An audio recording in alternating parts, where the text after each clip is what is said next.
Now in the morning, as they passed by, they saw the fig tree dried up from the roots. And Peter, murmuring, said to him, Rabbi, look, the fig tree which you cursed has withered away. So Jesus answered and said to them, Have faith in God, for surely I say to you, whoever ever says to this mountain, be moved and be cast into the sea, and does not doubt in his heart, but believes that those things he says will be done, he will have whatever he says. Therefore I say to you, whatever things you ask when you pray, believe that you receive them, and you will have them.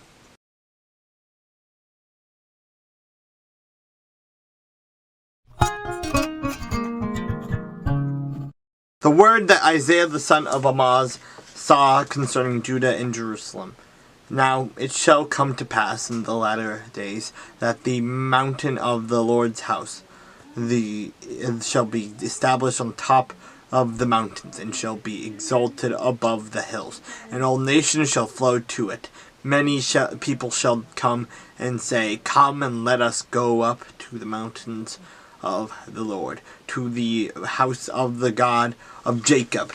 He will teach us his ways, and he shall walk in his paths.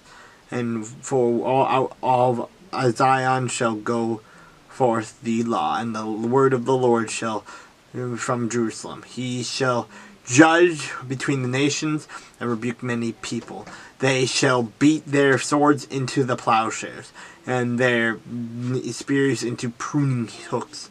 Nation shall not lift up sword against nation, neither shall they learn war any more. O house of Jacob, come and let us walk in the light of the Lord. For you have forsaken your people, the house of Jacob, because they are filled with eastern ways. They are soothsayers, like the Philistines, and they are pleased with the children of foreigners. Their land is also full of silver and gold, and there is no end to their treasures. Their land is also full of horses, and there is no end to their chariots. Their land is also full of idols. They worship the work of their own hands, that which their own fingers have made. People bow down, and each man humbles himself. Therefore do not forgive them. Enter into the rock, and hide in the dust from the terror of the Lord, and the glory of his majesty. The lofty looks of men shall be humbled, and the haughtiness of men shall be bowed down. And the Lord alone shall be exalted in that day.